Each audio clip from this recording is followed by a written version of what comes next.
آپ اور میں جب سکول پڑھتے تھے، یہ میں اس دور کے بچوں کی بات نہیں کر رہا، یہ کم از کم جو 35-40 سال سے اوپر کی عمر کے ہیں، تو 8 آنے ملتے تھے روز، یا کوئی 1 روپیہ ملتا تھا، تو اس وقت 1 روپیہ بھی بڑا لگتا تھا۔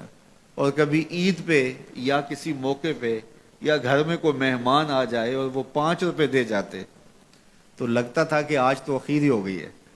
تو اس وقت 5 روپے بھی بڑے لگتے تھے، اس لیے کہ اس وقت ہمارے پاس لاکھوں نہیں تھے، تو 5 بھی بڑے تھے۔ اور آج اگر آپ کو کوئی 5 دے تو آپ اس کی طرف ہنس کے دیکھیں گے، یہ مجھے کیا دے رہے ہو؟ تو جب آپ نے لاکھوں نہیں دیکھے تھے تو 5 بھی بڑے لگتے تھے، اب لاکھوں دیکھ چکے تو وہ 5 کتنے چھوٹے لگتے ہیں۔ تو آج 60 سال بڑے لگتے ہیں، لیکن جب قیامت کا ایک دن 50,000 سال کا دیکھیں گے تو یہ بہت چھوٹا سا دن لگے گا۔ تو حضرت شیخ ختلی بولے الدنیا یومن، دنیا ایک دن ہے، وَلَنَا فِيهَا صَوْمٌ، اور ہم اس کو روزہ رکھ کے گزار رہے ہیں۔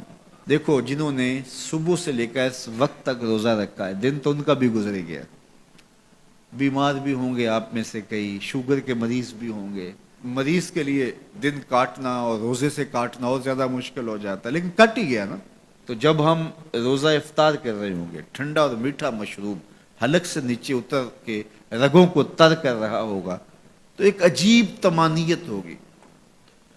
تو اگر کوئی شخص ایسا ہو جو افطار کے دسترخوان پہ بیٹھا ہو اور اس نے روزہ نہ رکھا ہو اور سستی سے اس نے سارا دن کھاتے پیتے گزار دیا ہو، تو اب جب روزہ کھلے گا تو اس کے دل میں خیال آئے گا یہ ماڑا سا آدمی بھی تو روزہ رکھ کے سارا دن کاٹ ہی گیا ہے، تو اگر میں بھی رکھ دیتا تو یار دن تو میرا بھی گزر ہی جانا تھا۔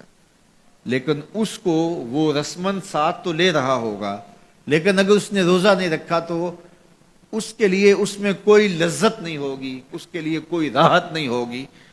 وہ سوچے گا کہ یار میں بھی روزہ رکھ کے گزار دیتا تو دن تو گزر ہی جانا تھا، اس کا بھی تو گزر گیا، میرا بھی تو گزر ہی جانا تھا۔ تو جب قیامت کے دن بڑے بڑے بد اعمال کرنے والے، برے اعمال کرنے والے جب سزائیں پا رہے ہوں گے تو وہ دیکھیں گے کہ یار اس فقیر کی زندگی بھی تو گزر ہی گئی تھی، اس شخص کا بھی تو وقت گزر ہی گیا تھا۔ تو حضرت داتا گنج بخش علی اجویری کے شیخ کہتے ہیں دنیا یومن وَلَنَا فِيهَا صَوْمٌ، دنیا ایک دن کے برابر ہے اور میں روزہ رکھ کے گزار رہا ہوں، اپنی خواہشات کو روکتا ہوں، اپنی آرزوؤں کو روکتا ہوں، گویا ایک روزہ رکھ کے زندگی گزار رہا ہوں۔ تو زندگی تو میری بھی گزر جائے گی، اور جو نہیں روزہ رکھ کے گزار رہے تو زندگی تو ان کی بھی گزر جائے گی۔ تو فرمایا میں روزہ رکھ کے زندگی گزار رہا ہوں۔ اللہ اکبر۔ اس لیے اچھے لوگوں کی صحبت اختیار کرو، نیک لوگوں کے پاس بیٹھا کرو۔ یہ میری اور آپ کی ضرورت ہے کہ اچھے لوگوں کی صحبت میں جا کے بیٹھیں۔ جب اچھائی کی مجلس میں آپ بیٹھیں گے، میں بیٹھوں گا، تو کوئی خیر کی بات ملے گی جو ہماری آخرت اور دنیا کی بہتری کی ضامن بن جائے گی۔ یا جتنی دیر بیٹھے رہیں گے مجلس میں، کم از کم اتنی دیر تو برائیوں سے، گناہوں سے بچے رہیں گے اور دل میں نور اترتا رہے گا۔